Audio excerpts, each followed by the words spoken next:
Friends, आज आपका इस वीडियो में बहुत बहुत स्वागत है। आज आपको मैं इस वीडियो में लिमिटेशन एक्ट के सेक्शन 18 के बारे में पढ़ाऊंगा, जो कि डील करता है एक्नॉलेजमेंट के साथ। एक्नॉलेजमेंट का बेसिक मीनिंग, लिटरल मीनिंग क्या है? किसी भी चीज़ को स्वीकार करना। और अगर हम लीगल मीनिंग में जाए तो इसका मतलब है अपने ही एक्ट को वैलिडेट करना, डिक्लेयर करना उसको राइटिंग में कि यह मेरा जो कार्य है, जो एक्ट है, वो वैलिड है। मैं इसको ऑथराइज करता हूँ, वैलिडेट करता हूँ।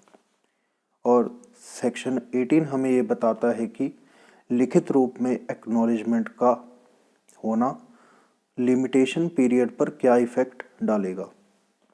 तो सेक्शन 18 हमें ये बताता है कि किसी भी राइट या प्रॉपर्टी के अगेंस्ट लिखित रूप में कोई भी एक्नॉलेजमेंट हो, उस पर्सन के द्वारा जिसके अगेंस्ट हमने वो राइट या प्रॉपर्टी क्लेम करनी है, वो लिखित रूप में दी जाए, तो अगर वो प्रिस्क्राइब्ड पीरियड ऑफ लिमिटेशन के अंदर है, तो जिस डेट से एक्नॉलेजमेंट उस पर्सन ने दी जिसके अगेंस्ट हमने कोई भी राइट, कोई भी प्रॉपर्टी क्लेम करनी थी, तो उस तारीख से क्या होगा, एक फ्रेश लिमिटेशन पीरियड शुरू हो जाएगा। उसी तारीख से उस व्यक्ति के द्वारा दी गई एक्नॉलेजमेंट का ये इफेक्ट होगा कि एक fresh period of limitation start हो जाएगा।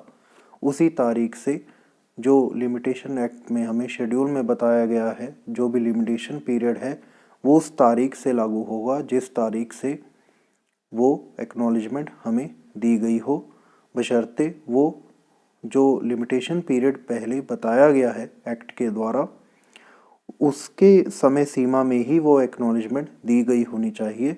तो उस तारीख से एक नई लिमिटेशन पीरियड की जो सीमा होगी वो शुरू हो जाएगी। कंप्यूटेशन हम उसी तारीख से करेंगे, उस लिमिटेशन पीरियड का। तो इसमें क्या बताया गया है आगे, अगर किसी एक्नॉलेजमेंट पर लिखित तारीख ना दी गई हो, तो उसके लिए हम एक ऑरल एविडेंस भी दे सकते हैं। इसमें ये रिलीव किया गया है कि तारीख को साबित करने के लिए हम ऑरल एविडेंस का यूज़ कर सकते हैं। ये आप देख सकते हैं कि सेक्शन 92 एविडेंस एक्ट को एक एक्सेप्शन है।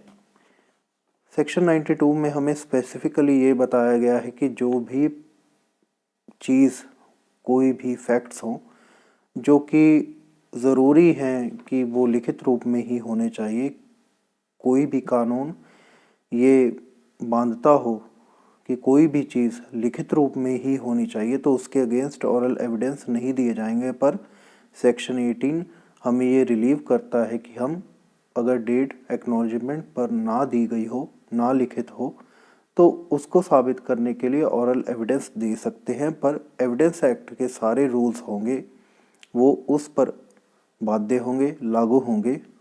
उसके अनुरूप ही हमें ये साबित करना होगा कि जो भी ऑरल एविडेंस हम दे रहे हैं वो सही है और वो माना जाना चाहिए। तो इसमें सेक्शन के आगे हमें ये बताया गया है कि एक एक्नॉलेजमेंट किस तरह की हो सकती है।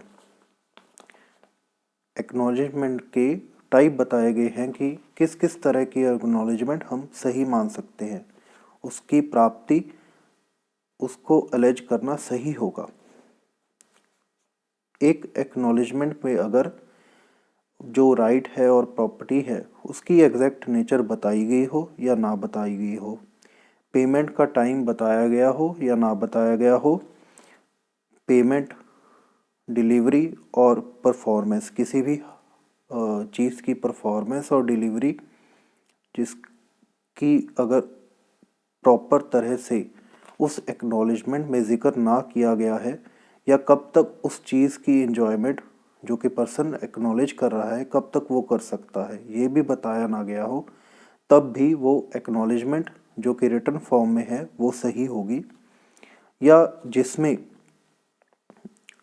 एक ऐसी एक्नॉलेजमेंट दूसरी तरह की, जिसमें किसी चीज़ या राइट की प्रॉपर्टी की, जैसे आप माने कि डिलीवरी, परफॉर्मेंस और इन्जॉयमेंट को उसको लौटाने के लिए मना भी कर दिया गया हो, तो वो भी एक्नॉलेजमेंट वैलिड मानी जाएगी, वो भी एक्नॉलेजमेंट का यूज़ हम कर सकते हैं। या आगे क्या होगा, उस पर्सन ने जो कि एक्नॉलेज कर रहा है किसी भी राइट और प्रॉपर्टी को जो कि उसके अगेंस्ट हम क्लेम कर सकते हैं, उसने उसके ऑपोजिट कोई भी क्लेम या सेट ऑफ उसने डिमांड किया हो, तो उसे भी हम as a set of acknowledgement मान सकते हैं। और वैसी एक्नॉलेजमेंट भी सही मानी जाएगी अगर वो किसी दूसरे व्यक्ति को दी गई हो। पर्सन वही है जिसके अगेंस्ट हमने वो राइट और प्रॉपर्टी क्लेम करना है, पर वो जो एक्नॉलेजमेंट है उसने उसे किसी दूसरे व्यक्ति को दी है जिसने उससे वो चीज़ क्लेम नहीं करनी है, पर वो उसको दे रहा है, तो वो भी एक वैलिड एक्नॉलेजमेंट मानी जाएगी। तो आगे सेक्शन में क्या बताया गया है कि साइंड का मतलब क्या है, किस व्यक्ति से जो वो एक्नॉलेजमेंट है वो साइंड होनी चाहिए, या तो वो खुद पर्सन से होनी चाहिए जो लायबल है उस राइट और प्रॉपर्टी को देने के लिए, या उसके एजेंट के द्वारा भी अगर वो साइंड है तो वो वैलिड एक्नॉलेजमेंट मानी जाएगी। तो ये था सेक्शन 18। अब इसके आगे क्या है, ये किस प्रिंसिपल पर बेस्ड है, इसकी इंटेंशन क्या है सेक्शन की, तो आप ये समझे कि ये जो भी सेक्शन 18 है ये इस चीज़ पर बेस्ड है कि जो भी पर्सन है वो अपनी लाइबिलिटी को स्वीकार कर रहा है, उसको एक नई रिफ्रेशमेंट दे रहा है, उसको नया एक एग्जिस्टेंस दे रहा है। तो ये इस प्रिंसिपल पर बेस्ड है, तो इसी वजह से इसकी एक new beginning, new period of limitation start हो जाता है जिस दिन से उसने एक्नॉलेजमेंट दे दी हो। तो इसमें यह भी आगे डिस्कस किया गया है कि ये कोई भी नए कॉज ऑफ एक्शन को अराइज नहीं करता है, ये पहले से ही एग्जिस्ट करते हुए कॉज ऑफ एक्शन को उसको एक नई रिफ्रेशमेंट से अराइज करता है जो कि अनसेटिस्फाइड है, जिसको सेटल नहीं किया गया है, और ये प्रिस्क्राइब्ड पीरियड के अंदर ही अंदर होना चाहिए, टाइम बार्ड नहीं होना चाहिए, लिमिटेशन पीरियड इसका एक्सीड नहीं किया हुआ होना चाहिए। अब इसमें एक केस में ये बताया गया है कि